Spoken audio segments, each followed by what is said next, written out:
Hello and welcome everyone to another edition of Overcoming Illness. I am your host, Paula Denoncourt, founder and CEO of Enrich Your Health. I'm a holistic health coach. I've been doing my business since about 2010.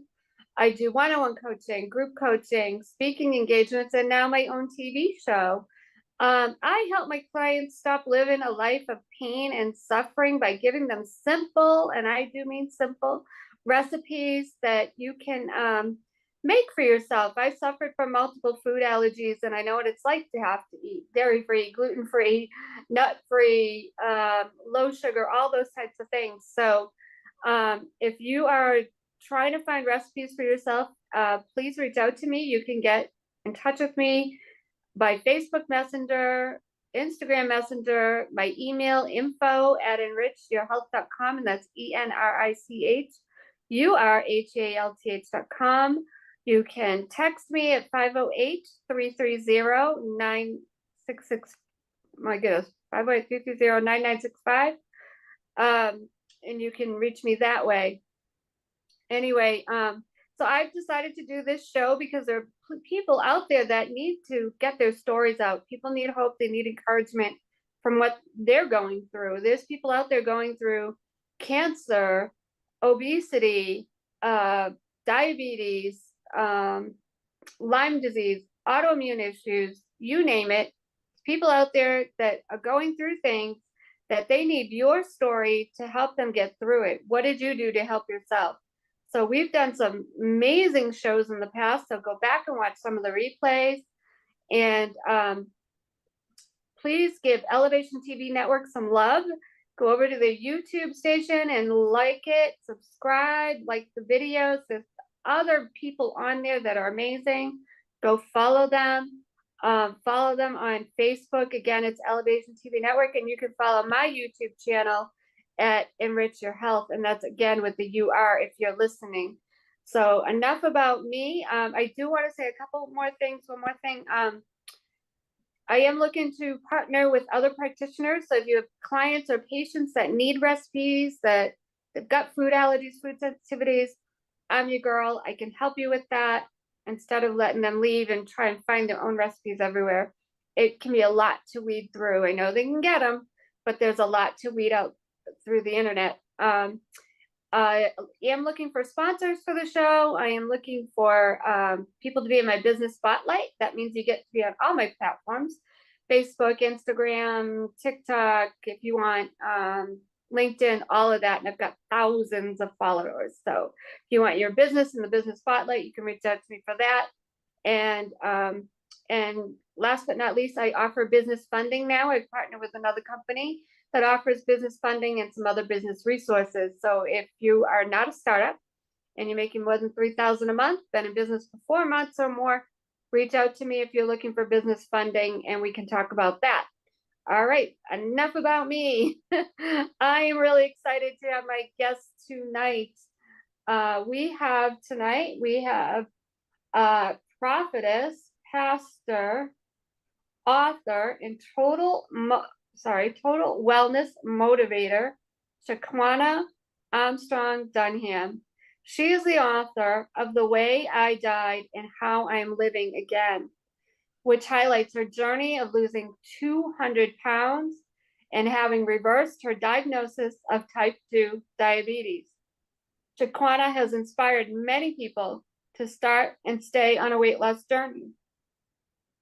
She promotes healthy living as well as an advocate for food addiction awareness. In 2019, she took her influence in inspiring women to another level as founder of Benevolent Beauty, where she hosts the Break Room Experience annually for women of all demographics, allowing them a safe space of healing, networking, and encouragement. That's awesome. Along with encouragement for women, she has since started a monthly live show, Mature Conversations, that uplifts, educates, and empowers both men and women through thought-provoking conversations and testimonials. She continues to share her personal life and life experiences through her organization, shows, and publications as a way to inspire others and bridge the gap from hopelessness to empowered into purpose. I love that. So welcome, Shaquana. Thank you so much for being on the show tonight. Thank you so much for having me. Thank you so much. You're welcome. I'm looking forward to just hearing your story and just how we can help others. And full disclosure, medical disclaimer, this nothing on the show is medical advice meant to treat, heal, cure, or mitigate any illness. Please check with your doctor if you are going through any illnesses. So Shaquana, please let us know, where are you from? Where did you grow up? Do you have brothers or sisters? Let us know a little bit about yourself. Okay, so I am originally from Brooklyn, New York, born and raised. I am the oldest of, on my mom's side, oldest of three boys. And my dad's side, I'm the oldest of a boy and a girl. So I'm the oldest all around the board. Again, I'm born and raised Brooklyn, New York, and I'm married. I have four daughters, and we relocated to Richmond, Virginia. This Friday will make 10 years. We've been in, yeah, 10 years we've been in Virginia, but Brooklyn raised. I'm a Brooklyn girl at heart. Mm-hmm. Um, yeah, that's where I'm from, Brooklyn, New York. I still go to New York and visit and everything, but Virginia is home. Yeah. Do you miss Brooklyn? Um, Honestly, I do. The food aspect, it's Because surprising. I miss, the different types of foods, the culture. But I have pretty much settled here. I don't miss Brooklyn enough to go back and move right. back. That I do miss it sometimes. Yeah. Mm-hmm. Yeah. Gotcha. Yeah, I'm originally from Massachusetts and I moved to North Carolina. So Okay. I've been here since 2019. I don't miss Massachusetts, but like you say, there's some things that are different, like the food is different here. There's tons of restaurants, tons, and they're opening new ones every day, but it's just different. You don't get the same types of restaurants here, so Yeah. yeah, it's just different. Yeah. Yeah. It's, My yeah. mom, my mom, she moved to North Carolina from Brooklyn as well about 2 or 3 years ago. Um, and she tries to get, my husband and I to move out there to North Carolina, but we're not there yet. Yeah. We're not there, but we do visit. We do Yeah. visit. Where is she in North Carolina? Zebulon. It's about 30 minutes out from Raleigh. Okay. Yeah, so to really go in there, like restaurants and things like that, she goes into Raleigh. I think where she is more so they're just now building it up. Um, yeah, like a residential area there. Yeah. Yeah, everywhere is just building like crazy. Yeah. Mm-hmm. Yeah. Yeah. Hmm. So tell us a little bit about your story. So, did you grow up overweight? How did you start becoming overweight? Tell us from day one. Okay. So I have always had my weight would fluctuate up and down. Mm-hmm. Um I was overweight. I remember my mom, she used to give me like Slim Fast bars and shakes and things like that. I was pretty much a latchkey kid. My mom, she worked all the time, single mom. So when I was home, one thing I did not have to worry about was food. Food was accessible. I Mm, learned to cook early. And most kids, if you don't supervise, they will eat what they want to eat. So I ate a lot of, snacks and things of that sort. So I always was overweight as a child.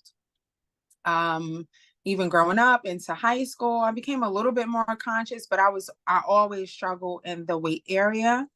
And what happened was with my weight, where it got kind of out of control throughout my pregnancies, it seemed where I gained the most weight.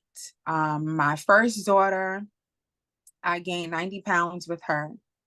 And then, you know, be about 15 or 20, but I pretty much kind of kept the weight on. My second daughter, I gained about 70 or 80 pounds, and I had gestational diabetes with my second daughter. Um, and that just really was the trend. Always, you know, overweight, but with my pregnancies, that's when I would put on the brunt of the weight. And like I said, my second pregnancy, I had gestational diabetes, and you know, I was determined high risk. But Mm, once I had her, they said, "Oh, you know, everything is back to normal. You're fine," in which I was. But my weight pretty much stayed the same. Now, mm-hmm, the last pregnancy, with my youngest daughter, she originally was a twin. So immediately this pregnancy was different. It was really different. I was mm-hmm. hungry all the time to the point where I was tired of eating, but I knew I had to eat because the hunger, it was just almost like once breakfast was done, my husband would cook breakfast. Once that's done, it's like I'm hungry again and he's preparing lunch and so on and so forth. Oh my Um, goodness. yeah, it was unusual. So they already deemed me, you know, high risk because I was obese. I had gestational diabetes. Uh, I was pregnant with twins starting out. And then I would say right right into my second trimester, I went to a specialist. So because I was high risk, they needed me to come in a little bit more frequent to do like the 3D, 4D sonograms to check the twins.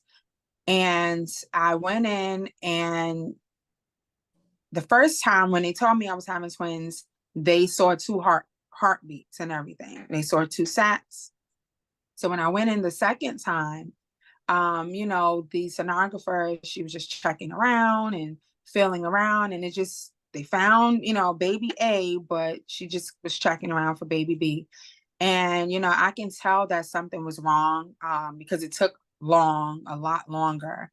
And I said all that to say, she said, "Oh, you know, the doctor," she cleaned up the machine, and she said the doctor will come and talk to you. So I said, "Was something wrong? Did you find the other heartbeat for the baby?" And she's like, "Oh, you know, the doctor will come speak to you." So I, you know, got dressed and everything. My husband and I went into the office, and then that's when they proceeded to say they could not find a heartbeat for in the second sac. And Mm, so, you know, the confusion, of course, was, well, I don't feel like I had any type of miscarriage. You know, there was no signs that I would have miscarried or anything like that. And so they explained very briefly. They didn't really give too much explaining, just, you know, your body has its own way of dissolving the pregnancy. And mm. so they, you know, just focus on, you have a strong heartbeat in this one sac and your baby is fine, you know. So I kind of left there with a lot of questions like, well, you know, even though I've never had a miscarriage, I've been around women, and I'm like, well, this doesn't seem like that. But if they're telling me that the second baby is not there, I don't understand. So they left me with a lot of questions. Mm. And that kind of started with a depression that I didn't even know could exist, you know, Oh, that was my wow. first.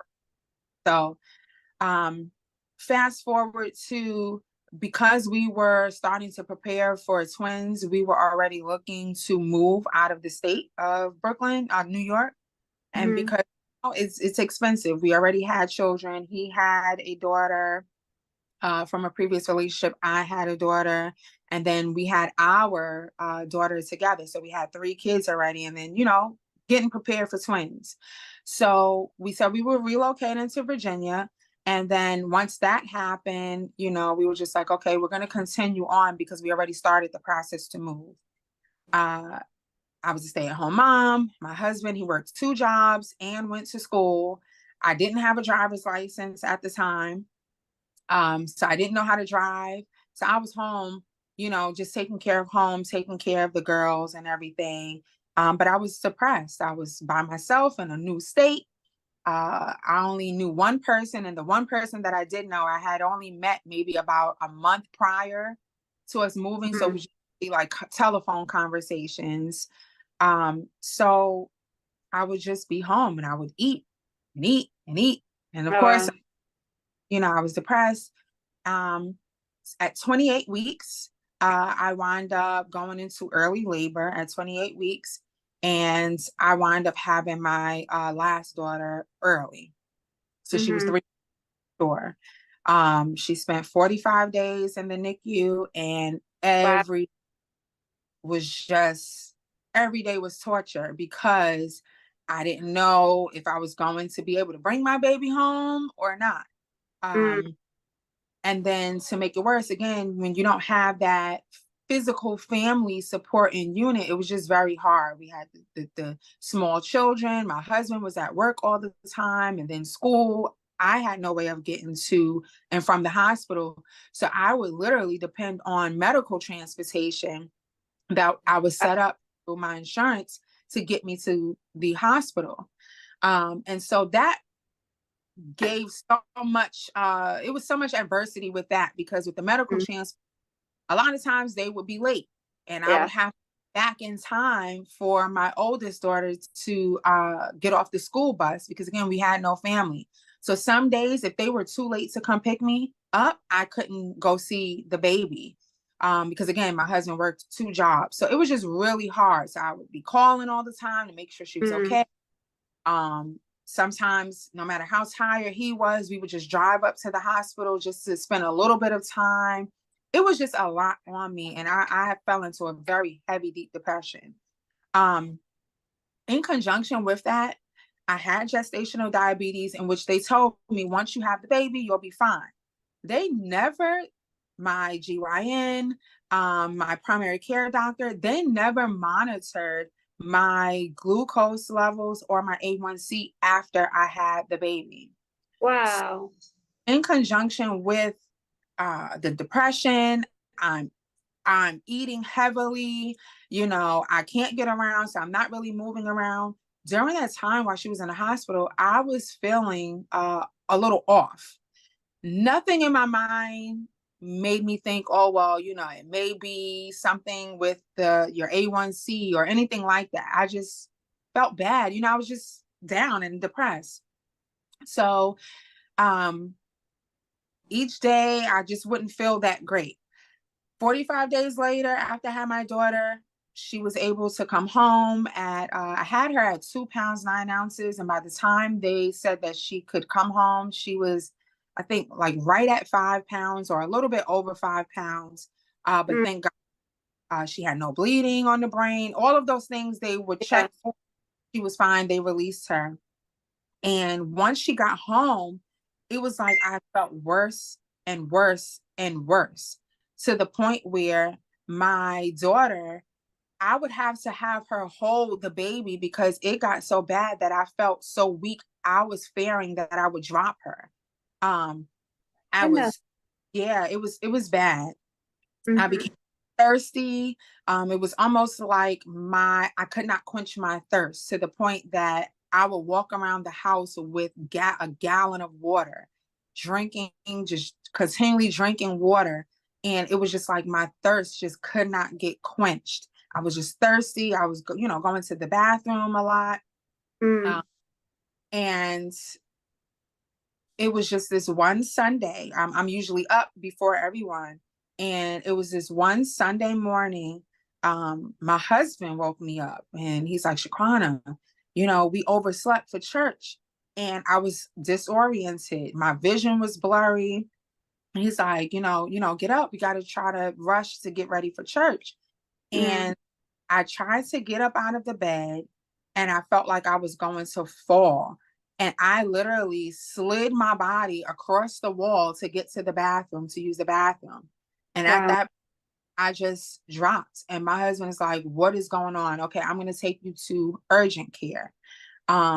It was like I couldn't really speak. I was thinking in my mind, like I wanted to say something to him, but I was that weak. I couldn't even articulate what was going on. I couldn't Oh, make out his face.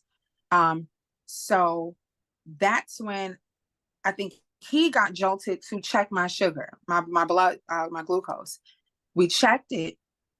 The machine said HI. It said high. It didn't give a number. So we're thinking, okay, Mm. wrong with it or whatever. Kept trying and it said high. So he said, okay, I'm just gonna take you to urgent care. We went to urgent care.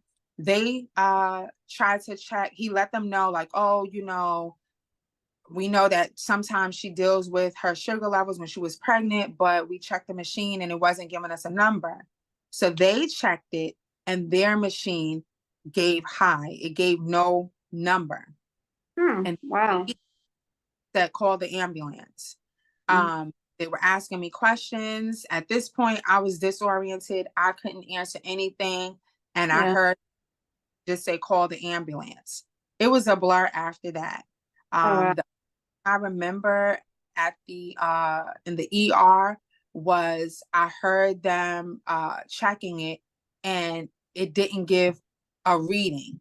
What I do remember is I believe their in the ambulance their thing went up to like 300 or something like that and it didn't give a number, so they were saying it was it was over that.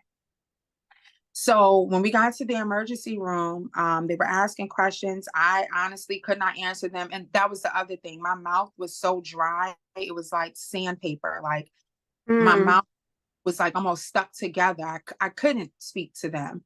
Mm.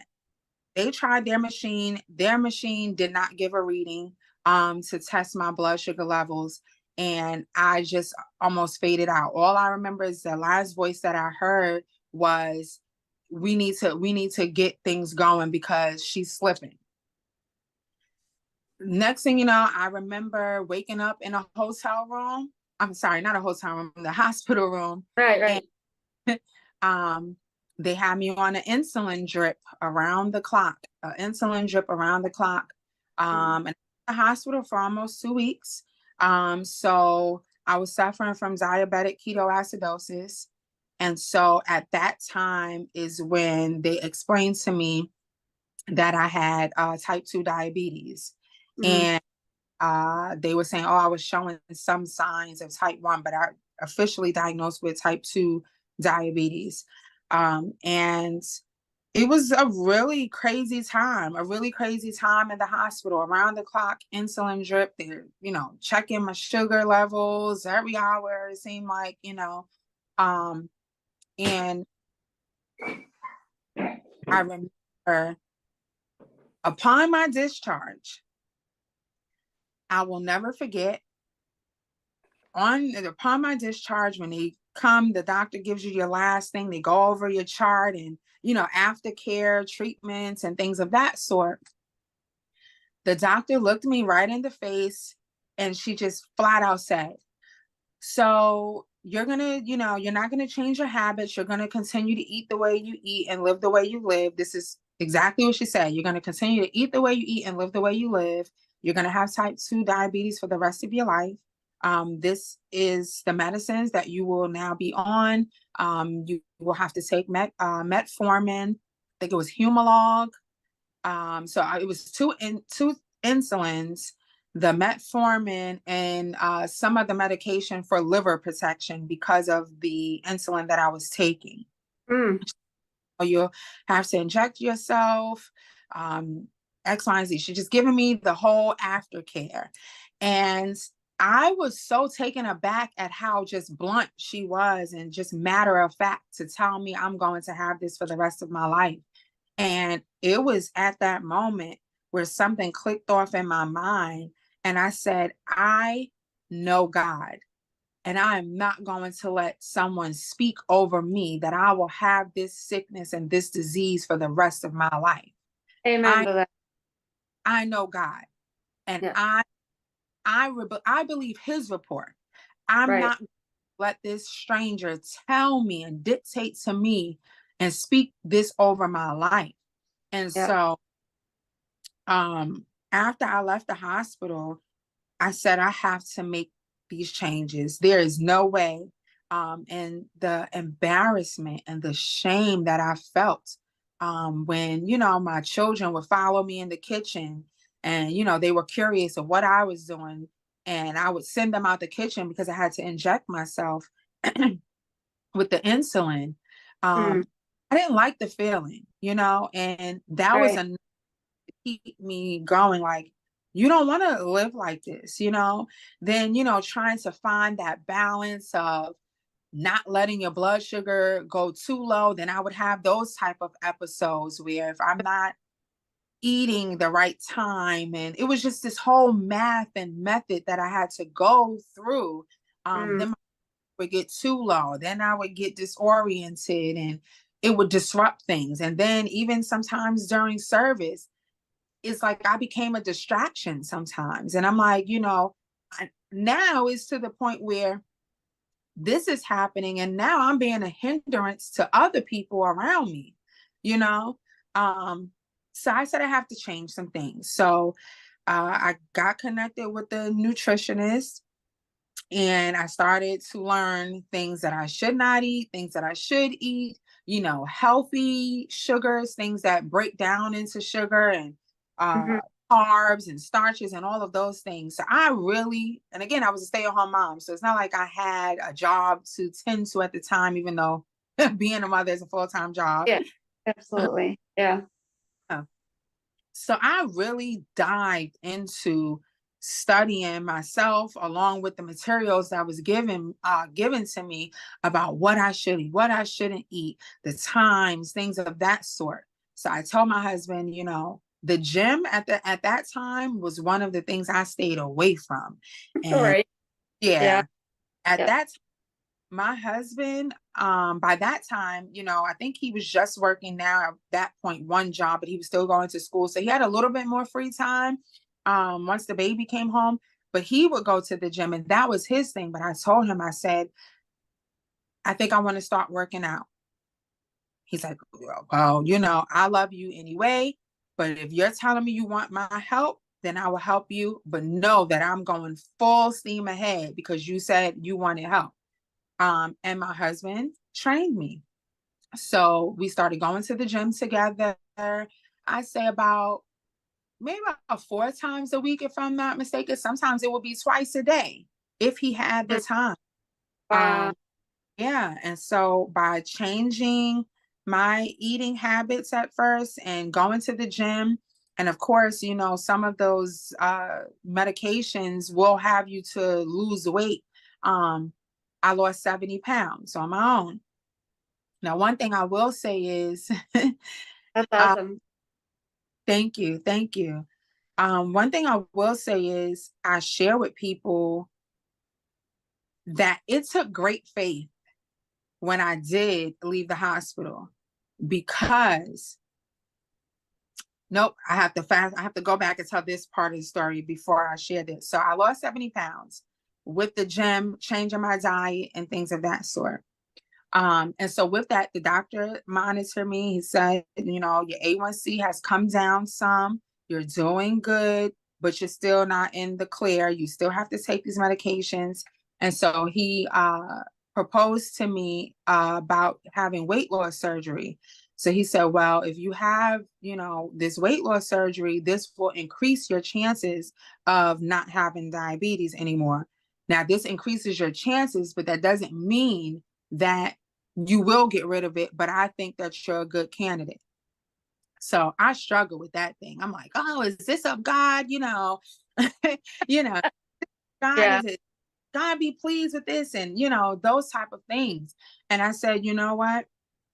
I'm gonna go ahead and do it.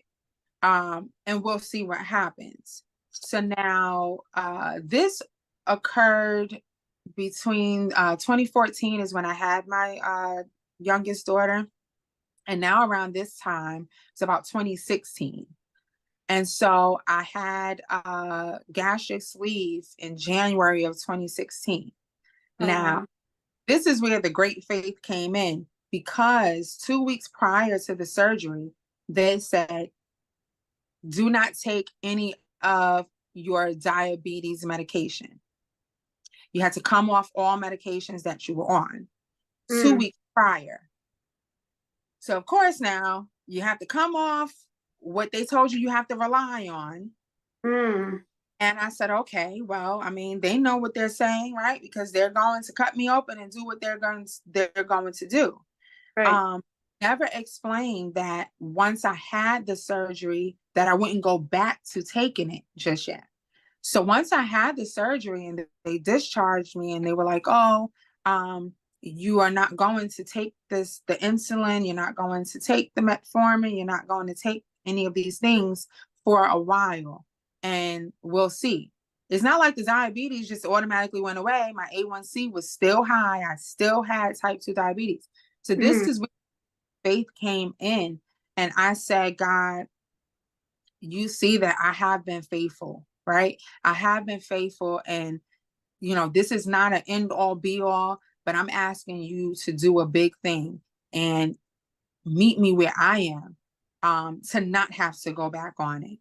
And so I took a leap of faith and I did not go back on it. And I continued to do what I needed to do. Yeah, I continued to do what I needed to do. And I started blogging.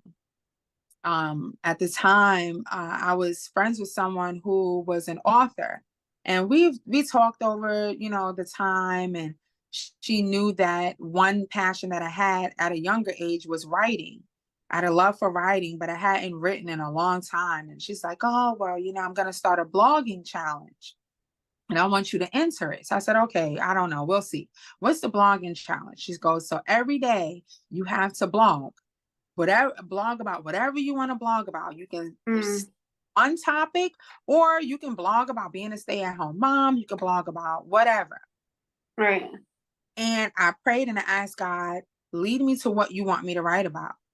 And so during the blogging challenge, I believe it was like a 2-week blogging challenge, I began to write about my journey with my pregnancy, my last pregnancy, and us transitioning from Brooklyn to Virginia. And I started blogging about what I went through with my daughter in the NICU. Then I started blogging about me getting sick. And every day I would blog, I would also post it on my Facebook page. And the amount of feedback that I got every day, I would get comments, okay, you coming back tomorrow?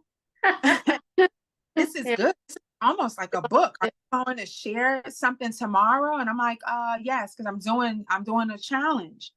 So after about the 2 weeks, I was like, okay, I'm done. But then what would happen is when I was going to the gym as well, in conjunction with that, people would post, oh, way to go, keep going. Now, me posting about me going to the gym was more so of accountability. I was 380 pounds. Mm. And I felt if I put myself out there, that also was another form of accountability because, I mean, it's out there, right? Right. People began to ask, are you going to write some more about, what's going on? Or, I love seeing you posting about the gym. And then I Mm. started posting me cooking. This is what I'm eating today. And it really happened so authentically. And then Right. just one day, I'll never forget, I was on the treadmill. My husband, I believe he went to the restroom. I was on the treadmill, but I was also on the phone with my mom. And I said, it's crazy. I'm starting to get messages from people asking me, well, what am I eating? Things of that sort. And I said, I got it. I said, God gave me everything that I need. I believe that I'm supposed to write a book. I'm supposed to really share this. And I Mhm. said, honestly, the blogs that I wrote is technically the foundation for a book. And Yep. I said, I think I'm going to continue to share this story. And it seems like people keep asking me about recipes and things like that. I think I'm going to incorporate that too. And it just flowed. Mm. Holy Spirit really just downloaded everything else that I needed.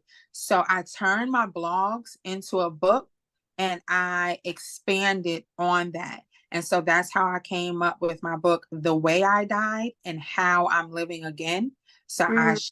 shared, the depression and the me hiding food and things of that sort, the all the feelings of, that I had with my daughter in the hospital and us being alone. I Yeah. shared that experience. And then I also shared, well, now this is how I died in so many ways. And now this is how I'm living again because God gave me a second chance. And so in my book, each chapter, I also have, a scripture. And the main scripture of my book is from Psalms. It was good for me to be afflicted. Now I know his statutes. Now I know. I know all the more God's word and what he says about me. It was good for me that this happened.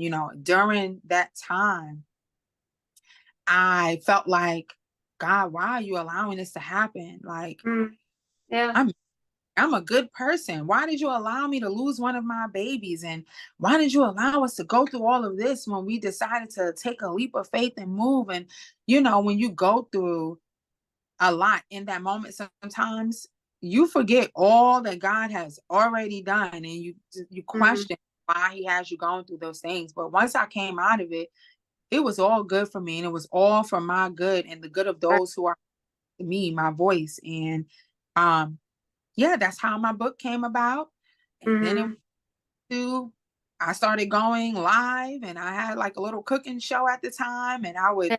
oh, we'll try this alternative this Saturday, and we'll try that. And it just snowballed into a lot of things. Uh, it was just amazing to me how many people struggled with type 2 diabetes alone. Once I started speaking about it, and people started hearing about how, I almost lost my life, and how I overcame and things of that sort, people would just come out of the woodworks. Oh, I'm struggling with this and I'm struggling with that. And then I started creating meal plans for people. And I will always let them know, hey, listen, I'm not a doctor. Right. Right. What was working for me? And again, over time, my A1C just started coming down and coming down and coming down. And so Yeah. officially one day, went to the doctor, got my blood work, A1C back to a normal level. And no, I didn't have to go back to any medication or anything like that. And, all glory be to God. And some people say, oh, well, you had surgery, so that's how. Well, no, there are a lot of people who had weight loss surgery and they still have diabetes. I just truly believe it took great faith. God healed me. And I really relied on God's word to give me strength to have self-control, not to go back to those bad habits too. Right. Um, Right. and so that's really like the gist of, how I got to where I was as far as, I wound up losing a total of 200 pounds. Amen to And that. yeah, and I give all the glory to God. I really do. I really do. So let's back up just a little bit. Like some people out there, now I know what it is. When I worked in a prison for 22 years.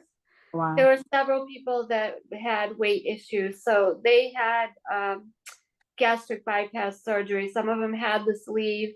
Like this had nothing to do with me being a health coach. This was just me working with coworkers and Okay. witnessing what they were going through. Um, explained. So that's why I mean, like I saw people that did the sleeve. I saw people that did one of the first sleeves, and oh my God, he had so many problems. He wasn't Wow. absorbed. Well, he weighed 600 pounds, and Mm, he had the sleeve done, and he developed sores all over his head and things. He wasn't absorbing all his nutrients. mm. That was diabetes coming in, and then you'd have like uh, mood spells, mood swings. Like he would get like very angry and just uh, everything was, like almost like stamping your feet and like, you know what I mean, like temper Yeah. tantrum. But that was the diabetes talking because he wasn't absorbing his nutrients correctly. So tell people what this sleeve is. I mean, I know it as years have gone by, they've improved it and improved it, Mm. improved it even more. So, like I said, he did this. I don't even know now. It could have been 20 years ago. It was one of the first few. I mean, maybe not the first, but it was kind of new at the time when he did it.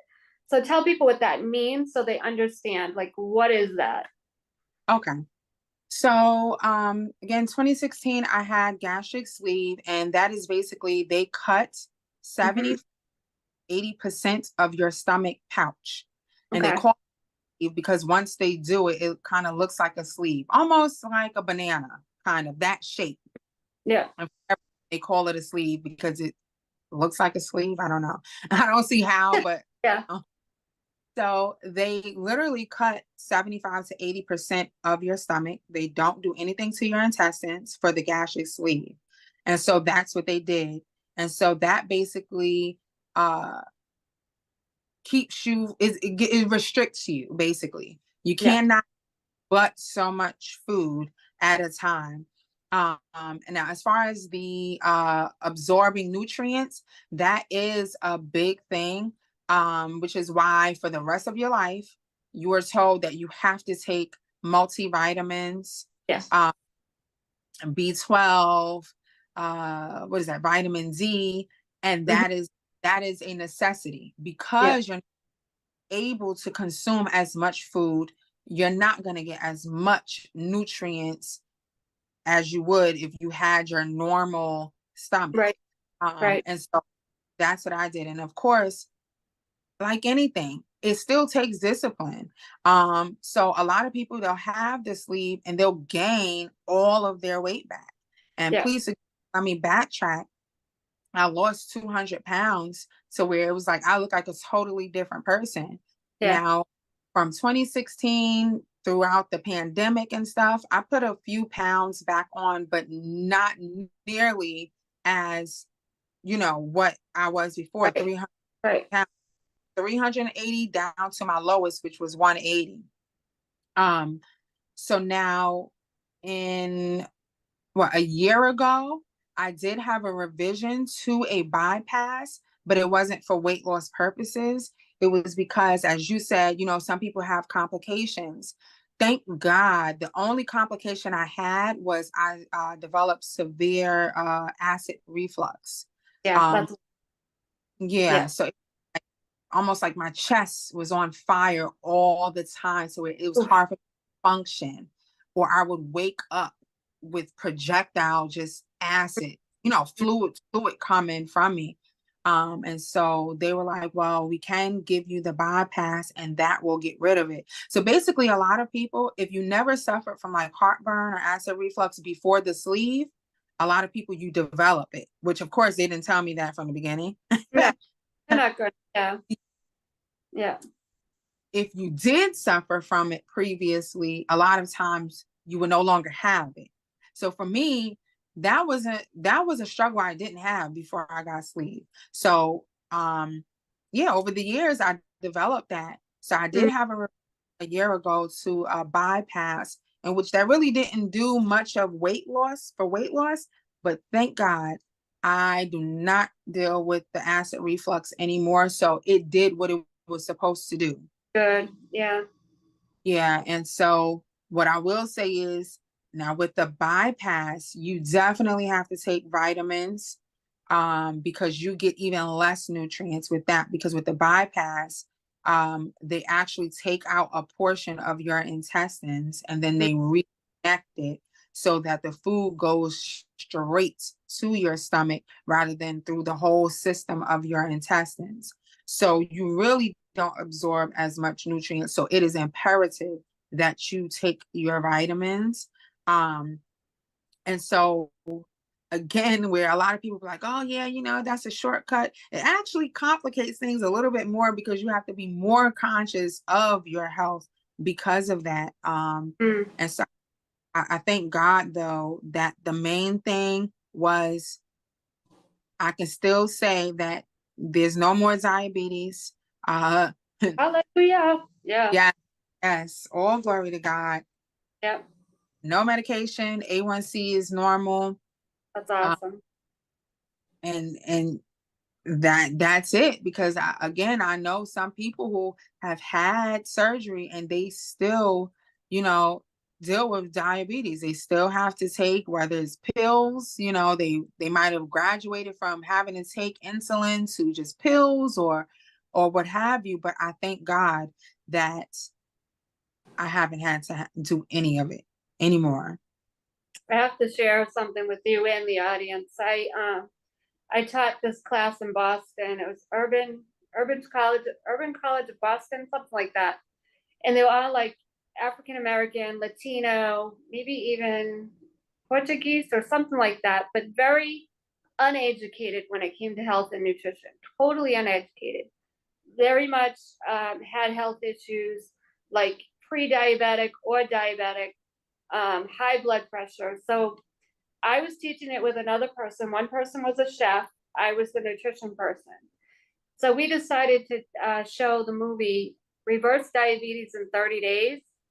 Mm. Let's just tell you, this woke up those people like you wouldn't believe. Like they were just in awe that you could actually have a special diet and all these ailments would just fall off Mm. and you'd be better. I mean, some of Mm. them even had insulin one. I mean, diabetes one, not insulin one, diabetes one. And they even reversed that. And again, not medical advice, not meant to treat, heal, or cure any illness on here, but watch that film if you're out there and if you haven't seen it, because it's so inspirational and so motivational. But I have to say, like, even so, I had taken a raw food course, so I knew how food could reverse illness and I went to the integrative nutrition school of integrative nutrition in New York.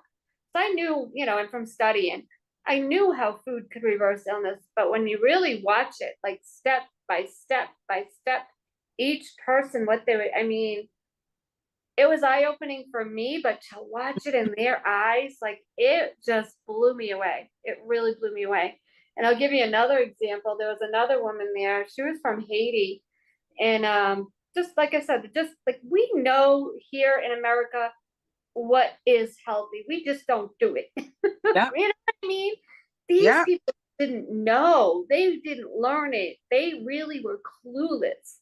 Like Mm-hmm. one day, Maria, we would be cooking in an hour, no more than an hour. She still would stop and go get like fried chicken. And I'm like, Maria, what are you doing? We're gonna have a nice healthy meal in an hour. It's like, but I was hungry. I'm like, oh my God, why are you doing this to yourself? And then she told me, and I don't know how her daughter died. Her daughter died in her sleep at the age of 21. And she told me this story. This is heartbreaking. Her doctor, how you were saying how the doctors can be so like unkind. We'll just put it that way. No bedside manner. Right. That's what they did to her too. They said right to her face. They said, "You're gonna die just like your daughter," because of Oh what my. she obviously wasn't healthy. But that's not the way you go about it. Right. I mean, she said that to me. I was like, I was practically in tears. I was like, "You've got to be kidding me! This doctor's saying this to you." Yeah. So I wish I don't know where those people are and what they're doing now. I hope that got them on a better track. Like one of them was sharing that their culture was just constant. They just grew up with it. Like you say, Brooklyn. Brooklyn does a lot of this too. Parties. There's birthday party. There's this. There's a barbecue. There's a party for something. And when they do those parties, all the pastries come out. Mm-hmm. So the cakes, the pies, the cookie. You know what I mean? So they were just brought up on all this constant. So it was eye-opening for me to see what their culture was, to see what they grew up with. You know what I mean? No wonder they have these issues. So I just wanted to backtrack on that a little bit and just share with the audience and with you, like what, why so many people can be diabetic or pre-diabetic. They brought up with Yep. the culture, whatever was around them all the time. Mm-hmm. Yeah. Yeah. That's a great point that you bring up for two reasons. I heard you mention something about like a raw diet. And so I will say that used to be one of my excuses. I am allergic to all fresh fruit. Oh no. I cannot have fresh fruit.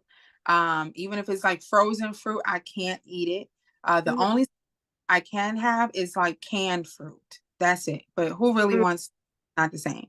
But I used to use that as an excuse. Like people be like, oh, well, you can do a smoothie. And I'm like, well, I can't do a smoothie. Oh, you can do juicing. I can't do juicing. Oh Oh, Lord.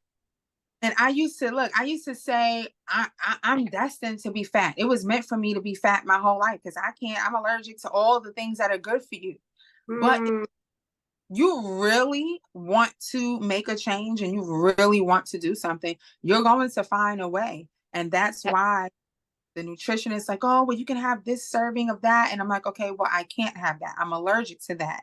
So yep, then I would have to find alternatives yep, to that I couldn't have. And yep, so I really, again, put that effort. And of course, it was hard because it's like, oh, well, it's easy to say, oh, well, yeah, I can't eat that. I can't have that. I can't drink that. So, okay. But I really had to put the effort into it. That's one thing. I just kind of wanted to piggyback off when you said like the raw diet. You know, some people can't do a raw diet, no, but it's there's, not, buddy. It is not, yeah. Especially yeah. if you have weak digestion or digestive issues, Hmm. some foods are going to be very hard to digest and Yeah, really can do it for like broccoli, cauliflower, cabbage. Those are very, very hard to digest. So if you already have, like weak digestion, a hard time digesting foods, you want to eat those steamed or not at all. Your right. body break it down very easily. Yeah. Yeah. But I definitely used to use that as an excuse as to why I Yeah. couldn't eat healthy. And then the second thing that you said that jolted me was like the culture, right? Again, for me, it was more so a latchkey kid. So my mom, of course, not knocking her at all. She worked all the time. Of course, she wants to make sure I have everything I need. So, oh, I want this. I want Pop Tarts. I used to be a Pop Tart girl. Pop Tarts, Teddy Grahams, all of those, all of those processed junk food, things like that. Yeah. Me But too. Yeah. Me too. yeah, Yeah. it's, what I will say is though, I have children, right? And even with that, at first, I even talk about in my book how I would feel left out when I had to eat healthier. And I'm like, oh, well, they're eating this and I have to make an alternative for that. And then I found myself exhausted because I'm making separate meals. And I'm Oh, like, well, yeah. That's why am hard. I? They should be eating the same things that I'm eating. Unless they have an allergy, there's no reason why they can't eat what I eat. And so I found myself for a little bit allowing them to eat things that weren't that great, you know? Mm, And I had to, again, retrain my mind concerning them and the culture that I'm allowing to happen in my house. right. Um, so one thing I did was when I go food shopping, I'll still let them be children. I'll let them have snacks, but we used to have a whole cabinet and enough shelves for each of the girls, and they would have their snacks, and it would be just filled with snacks. Now you might get one or two things. That's it. You guys ration it out amongst the four of you, and once it runs out, it runs out. And put a bunch more fruit in there. Yeah. Thankfully, they're not allergic to fruit, fresh fruit, so they can have those things. But Yeah. the girls, they may be allergic to like one or two things, but not like me. But again, changing the culture. Once it only takes one person. Once one person Mm, knows better, they can influence everyone else, you know? yeah. Yeah. Yeah. Yeah. I'll just leave you on this note and then we gotta start wrapping it up. But my mom was Italian, so talk about culture. She liked all her pastry and when I started getting sick, I started getting food allergies. I go over her house and have some of this, have some of that. I'm like, Mom, I can't eat it. What do you like? Stop putting this in front of me. She have these big muffins and all these like, ugh, pastry, pastry, pastry. And when I was a kid, I craved sugar because how they say if you had sugar as a baby, you're addicted to it and then they stop putting it in the baby food and all that. Well, I was one of those kids that got it Mm. in the baby food. So I would crave it. I would crave blueberry buckle that had sugar in it. It was a baby food. Every once in a while, it was actually a treat. Mom, let's get blueberry buckle. It was baby food, but it was like the pie filling from blueberry pie filling. What it Right. tasted like. All sugar. I liked my frosted flakes. I like Cheerios with sugar on Yep. top. No milk. You know, so I mean, I wasn't a latchkey kid, but even like in my older years, when you were allowed to stay home alone, or even buy your own food, even a little bit older, crave sugar. I'd get up and I'd have danishes for breakfast or cookies for breakfast. When I was older, my mother wouldn't have allowed it when I was a kid. Just always wanted sugar. Yeah. Now I still have somewhat of a sweet tooth, but nowhere near like I used to. Yeah. No. So thank God for that. But Yes. we've got a few minutes left. So tell everybody, what are you doing now? What services you have? What books you have? How people can get in touch with you? Okay. Paula? So right now, I don't do the cooking show anymore because I'm no longer a stay-at-home mom, and the demands of pastoring along with my husband and working full time is just Mm, but I still mentor people. Again, I'm not a doctor, I'm not a nurse. great. I only give advice based on what I've learned. Um, but I still mentor people who are struggling with diabetes or just want to lose weight or a healthier lifestyle. My book is available still on Amazon, and it's called The Way I Died and How I'm Living Again. If you don't mind, just I have a copy. So this is what it looks like. Of course. Yep. um, as far as contacting me, I'm on all platforms on Facebook, on Instagram under my name, Shaquana Armstrong Dunham. If you want to email me questions, sawellness365@gmail.com. That's the name I use when I used to heavily do like meal prepping for people, or I would sell meal plans depending on like what your diet was and things like that. Um, so as far as right now, again, I'm working full time. I'm pastoring with my husband, Evolution Church of Virginia, and that's really it. And I share my testimony at different women's events or speaking events. I'll just leave it here. The women's event that I do, as far as the break room, the last few of them, I wind up having at least one woman coming and saying that they've either struggled with their weight or struggled with diabetes. And so that opens the door for me to connect with them and share my story and share what I still do now. So again, I am very much reachable. So if you're out there and you have questions, or you have diabetes and you want to really work at it, I will do all that I can to give you the knowledge and wisdom that I gained and that God gives me to be able to help you. Well, thank you again for being on tonight, Shaquana. This has been amazing. I've learned so much from you. And I'm sure you've helped more than one person out there.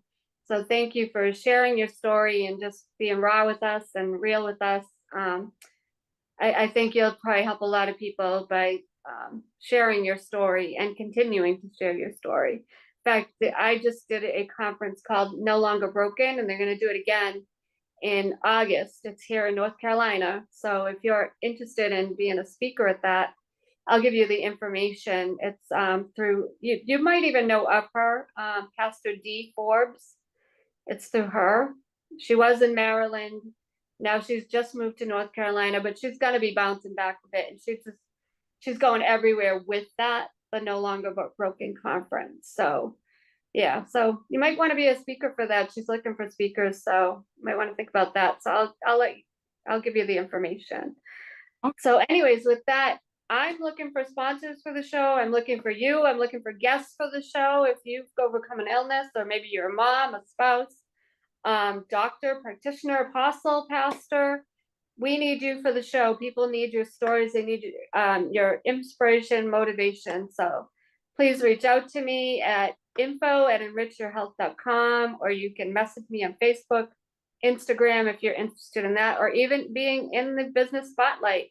I do it at a very reasonable price right now. I have a special going on. So reach out to me and I will let you know what you can do, a week, a month, 2 months, whatever you want to do. I advertise you on all my platforms daily. So that gets your business advertised on everything, like reels, all that good stuff, stories, all that good stuff. So just really gets you out there. Another set of eyes that you wouldn't have had if you didn't do it. So reasonably priced. With that, we will see you next Sunday. Have a good week. Have a good Father's Day, everybody. Bye. Thank you. Thank you.